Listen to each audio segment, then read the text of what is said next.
नमस्कार विद्यार्थी मित्रांनो, स्वागत आहे तुमचं सिद्धू IAS या आपल्या यूट्यूब चॅनलमध्ये। या चॅनलच्या अंतर्गत आपण प्रत्येक दिवशीचा लोकसत्ता असेल, महाराष्ट्र टाइम्स असेल किंवा इतर जे काही वृत्तपत्र आहे त्यांचं इन डिटेलमध्ये स्पर्धा परीक्षा दृष्टिकोनातून आपण ॲनालिसिस करत आहोत।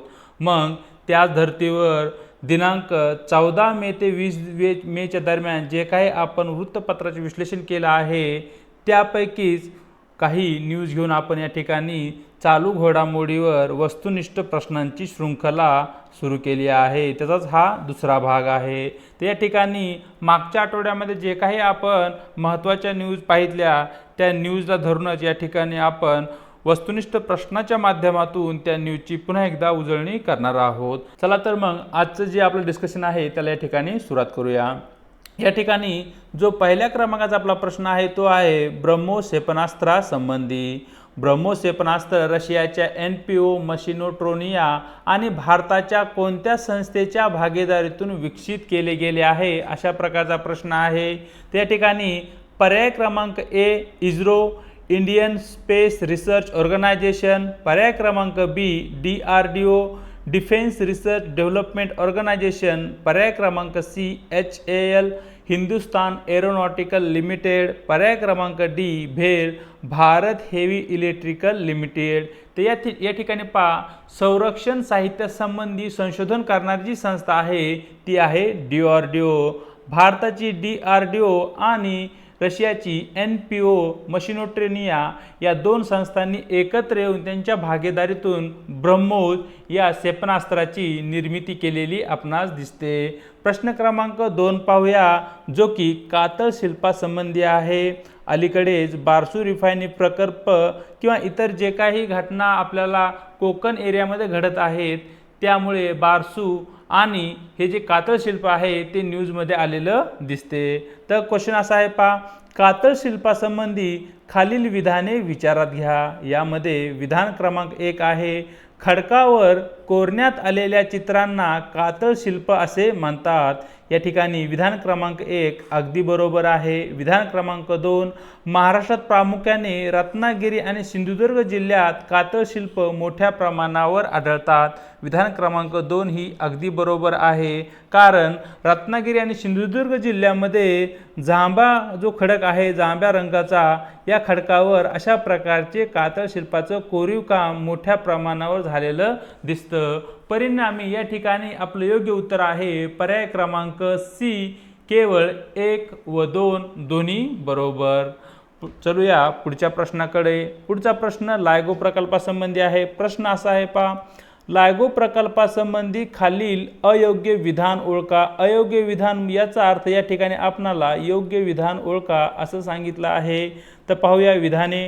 विधान क्रमांक 1 गुरुत्वीय लहरींचा अभ्यास करण्यासाठी निर्माण करण्यात आलेली ती एक प्रयोगशाळा आहे। विधान क्रमांक 1 अगदी बरोबर आहे। विधान क्रमांक 2 महाराष्ट्रातील सातारा या जिल्ह्यात ती उभारली जात आहे, म्हणजे ती प्रयोगशाळा उभारली जात आहे। विधान क्रमांक 2 चुकीचा आहे, कारण महाराष्ट्रातील जो हिंगोली जिल्हा आहे हिंगोली या जिल्ह्यात लायगो प्रकल्प उभारला जात आहे। स्टेटमेंट 3 अमेरिकेबाहेरील ती अशा प्रकारची पहिली प्रयोगशाळा असणार आहे। स्टेटमेंट 3 अगदी बरोबर आहे। या ठिकाणी आपले योग्य उत्तर राहील पर्याय क्रमांक C केवळ 1 व 3 बरोबर। चलूया पुढे। पुढचा जो प्रश्न आहे प्रश्न क्रमांक 4 जो की हनी ट्रॅप संबंधी आहे। प्रश्न असा आहे हनी ट्रॅप म्हणजे काय हे सांगणारे योग्य विधान ओळखा। या ठिकाणी विधान क्रमांक 1 मधमाशांचा प्रादुर्भाव कमी करण्यासाठी हनीचा म्हणजे मधाचा वापर करून बनवण्यात आलेल्या ट्रॅपला हनी ट्रॅप असे म्हणतात। या ठिकाणी विधान क्रमांक 1 अगदी चूक आहे। विधान क्रमांक 2 हनी ट्रॅपचे दाखले आपल्याला प्राचीन भारतीय साहित्यातही मिळतात। विधान क्रमांक 2 अगदी बरोबर आहे। पुराणामध्ये हनी ट्रॅपचे पुरावे आपल्याला मिळाले आहेत।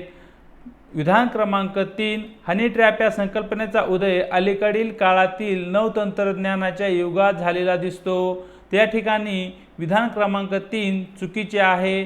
जे हनी ट्रॅप आहे ही संकल्पना आपणास पहिलं महायुद्ध असो दुसरं महायुद्ध असो किंवा त्याच्या अगोदर प्राचीन भारतीय साहित्यामध्येही हनी ट्रॅप या प्रकारच्या संकल्पना दिसतात, म्हणजे ही अलीकड काळातील संकल्पना नाहीये. म्हणजेच या ठिकाणी केवळ विधान 2 बरोबर आहे.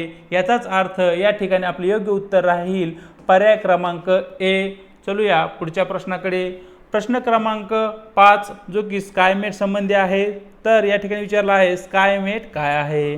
तर या ठिकाणी पर्याय क्रमांक ए, हवामानविषयक अंदाज व्यक्त करणारी ती एक खाजगी संस्था आहे. पर्याय क्रमांक बी, हवामानाविषयी अंदाज व्यक्त करणारी ती एक सरकारी संस्था आहे. पर्याय क्रमांक सी, भारताने अलीकडेच विकसित केलेल्या सुपर कम्प्युटरचे ते नाव आहे. पर्याय क्रमांक डी, गुरुत्वीय लहरींचा अभ्यास करण्यासाठी भारताने विकसित केलेली ती एक प्रयोगशाळा आहे. तर या ठिकाणी पहा आपलं योग्य उत्तर आहे पर्याय क्रमांक 1, हवामानविषयक अंदाज व्यक्त करणारी ती एक खाजगी संस्था आहे. अलीकडेच स्कायमेटने असा अंदाज व्यक्त केला आहे की यावर्षी म्हणजे जून 2023 मध्ये मान्सून हा भारतामध्ये काही दिवस लेट आगमन करेल, अशी न्यूज अलीकडेच लोकसत्ता या वृत्तपत्रामध्ये होती. प्रश्न क्रमांक 6 पाहूया. त्र्यंबकेश्वर मंदिराविषयी योग्य विधान ओळखा. तर या ठिकाणी विधान क्रमांक 1 आहे 12 ज्योतिर्लिंगापैकी ते एक आहे. अगदी बरोबर आहे. विधान क्रमांक 2, शिलाहार घराण्याचा राजा झंज याने या मंदिराचे निर्माण केले आहे. पर्याय क्रमांक 2 अगदी बरोबर आहे. कारण आपणाला माहिती आहे की जो शिलाहार घराण्याचा राजा झंज होता याने काय केले होते, 12 ज्योतिर्लिंगाची निर्मिती केली होती. आणि भीमा आणि गोदावरी या ज्या 2 नद्या आहेत या 2 नद्याच्या मधला जो प्रदेश आहे आणि ज्या ठिकाणी एकूण 12 नद्या उगम पावतात त्या प्रत्येक नदीच्या उगम स्थानाच्या ठिकाणी अशा प्रकारची शिवालये राजा झंज याने निर्माण केली होती. परिणामी या ठिकाणी आपले योग्य उत्तर असेल पर्याय क्रमांक सी, केवळ 1 व 2 दोन्ही बरोबर. पुढचा प्रश्न क्रमांक 7, अलीकडेच बातमीत असलेल्या विंडफॉल कराविषयी अयोग्य विधान ओळखा. तर नंबर 1 चे विधान आहे विंडफॉल कर केंद्र सरकारचे महसुलाचे साधन आहे. विधान क्रमांक 1 अगदी बरोबर आहे. विंडफॉल कर हे राज्य सरकारचे महसुलाचे साधन आहे. विधान क्रमांक 2 चुकीचा आहे. या ठिकाणी पहा अलीकडे न्यूज होती की जो विंडफॉल कर आहे तो केंद्र सरकारने 0 केला आहे, जो की भारतातील तेल उत्पादक खनिज तेलाचे जे काय उत्पादन करणाऱ्या कंपन्या आहेत त्या कंपन्यावरती तो लावला गेला होता. परंतु आता सरकारने तो विंडफॉल कर 0 केलेला आहे. तर या ठिकाणी केवळ विधान क्रमांक 1 बरोबर असल्याने आपले योग्य उत्तर राहील पर्याय क्रमांक ए. चलूया पुढच्या प्रश्नाकडे. पुढचा प्रश्न वंदे भारत पासून आहे. वंदे भारत रेल्वे विषयी खालीलपैकी अचूक विधान ओळखा. त्या ठिकाणी जे वंदे भारत रेल्वे आहे तिच्याविषयी विधान दिले आहे. विधान क्रमांक 1, भारताची पहिली वंदे भारत रेल्वे 19 फेब्रुवारी 1919 रोजी धावली.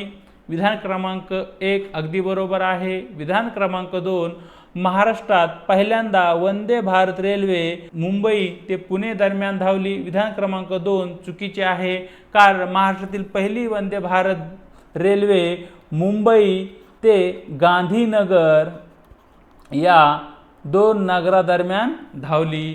परिणामी या ठिकाणी आपले योग्य उत्तर असेल पर्याय क्रमांक 1, केवळ विधान 1 बरोबर. चलूया पुढच्या प्रश्नाकडे. पुढचा प्रश्न आहे 9 क्रमांकाचा. अलीकडे अखिल भारतीय नाट्य परिषदेच्या अध्यक्षपदी कोणाची निवड करण्यात आली आहे, अशा प्रकारचा क्वेश्चन आहे. पर्याय क्रमांक ए, नाना पाटेकर, बी, सिद्धार्थ जाधव, सी, मकरंद अनासपुरे, डी, प्रशांत दामले. तर या ठिकाणी आपले योग्य उत्तर राहील डी, प्रशांत दामले. प्रश्न क्रमांक 10, भारतीय विमा महामंडळ ज्याला आपण LIC life insurance corporation of India असं म्हणतो, या संबंधी आपल्याला योग्य विधान ओळखायचे आहे. त्या ठिकाणी विधान क्रमांक 1 आहे LIC एक वैधानिक संस्था आहे. बरोबर, अगदी बरोबर विधान आहे. नंबर 2, LIC ची स्थापना 1956 साली झाली. विधान क्रमांक 2 हे बरोबर आहे.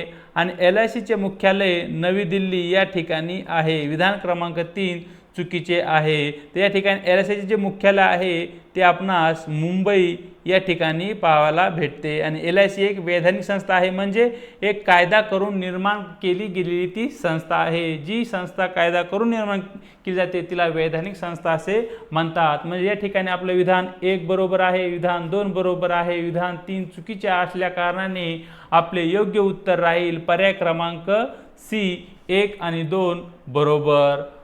प्रश्न क्रमांक 11 जो की व्यापार तुटी संदर्भात आहे. व्यापारी तूट केव्हा निर्माण होते? पर्याय क्रमांक A जेव्हा आयातीचे प्रमाण निर्यातीपेक्षा जास्त असते.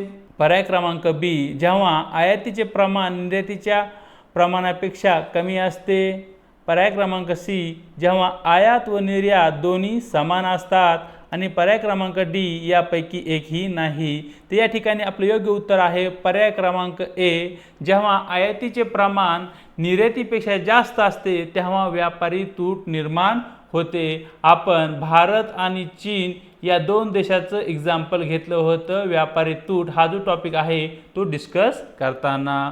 पाहूया पुढचा प्रश्न क्रमांक 12 जो की आहे जल्लीकट्टू या खेळासंबंधी. प्रश्न असा आहे, जल्लीकट्टू संबंधी खालील विधाने विचारात घ्या व योग्य विधान ओळखा. या ठिकाणी विधान क्रमांक 1 आहे, जल्लीकट्टू हा साहसी खेळाचा प्रकार आंध्र प्रदेश या राज्यात खेळला जातो. विधान क्रमांक 1 चुकीचे आहे. विधान क्रमांक 2 पोंगल सणाचे औचित्य साधून जल्लीकट्टूचे आयोजन केले जाते. विधान क्रमांक 2 अगदी बरोबर आहे. पोंगल सण म्हणजे आपल्याकडे जो गुढीपाडवा असतो तर अशा प्रकारे पोंगल सण तमिळनाडू या राज्यामध्ये साजरा केला जातो. आणि जल्लीकट्टू हा जो खेळ आहे तो आंध्र प्रदेश नव्हे तर तमिळनाडू या राज्याचा तो खेळ आहे. म्हणजे या ठिकाणी केवळ विधान क्रमांक 2 बरोबर असल्या कारणाने आपलं योग्य उत्तर राहील पर्याय क्रमांक B. चलूया पुढच्या प्रश्नाकडे. पुढचा प्रश्न आहे प्रश्न क्रमांक 13. प्रश्न असा आहे, दीनदयाल उपाध्याय ग्रामीण कौशल्य योजनेची सुरुवात कधी झाली किंवा कोणत्या साली झाली? तर या ठिकाणी पर्याय A 2019, पर्याय B 2014, पर्याय C 2023, पर्याय D 2015. तर या ठिकाणी आपले योग्य उत्तर राहील पर्याय क्रमांक B 2014 या साली दीनदयाल उपाध्याय ग्रामीण कौशल्य योजना सुरू करण्यात आली. म्हणजे या ठिकाणी ग्रामीण भागातील जे तरुण वर्ग आहे तरुणांना कौशल्य प्रदान करण्यासाठी ट्रेनिंग दिली जाते आणि त्या आधारावर त्यांना जॉबही दिले जातात किंवा जॉब मिळण्यासाठी सरकार मदत करते.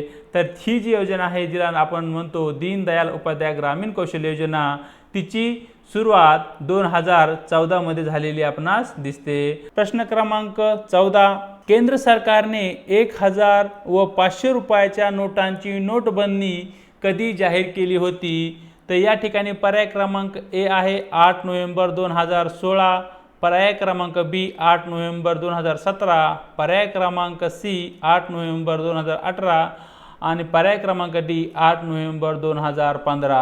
तर या ठिकाणी पहा मित्रांनो आपलं योग्य उत्तर आहे पर्याय क्रमांक A 8 नोव्हेंबर 2016. या दिवशी तुम्ही एक आवाज़ ऐकला असेल, मेरे भाइयों और बहनों आज रात से 1000 और 500 रुपये के जो भी नोट है अब वो ग्राह्य नहीं होंगे. अशा प्रकारची तो आवाज होता आणि तो आवाज होता आपल्या पंतप्रधानांचा. म्हणजे 8 नोव्हेंबर 2016 पासून आपल्याला भारतामध्ये 500 आणि 1000च्या नोटा आहेत त्यांची नोटबंदी झालेली दिसते. तर अशा प्रकारे मित्रांनो मागच्या वीकमध्ये म्हणजे 14 मे ते 20 मेच्या दरम्यान जे काही करंट अफेअर रिलेटेड न्यूज होत्या त्या न्यूजचा आधार घेऊन आपण वस्तुनिष्ठ प्रश्नांच्या माध्यमातून त्यांची या ठिकाणी उजळणी केली आहे. चॅनल जर तुम्हाला आवडला असेल तर याला तुम्हाला जॉईन करायचे आहे, त्यासाठी तुम्हाला सबस्क्राईब करायचे आहे आणि आपल्या व्हिडिओला लाईक करायचे आहे. त्याचबरोबर आपल्या मित्रांमध्ये आपल्या फ्रेंड्समध्ये त्याला शेअरही करायचे आहे. या ठिकाणी इथेच थांबतो, भेटूया एका नवीन व्हिडिओसोबत.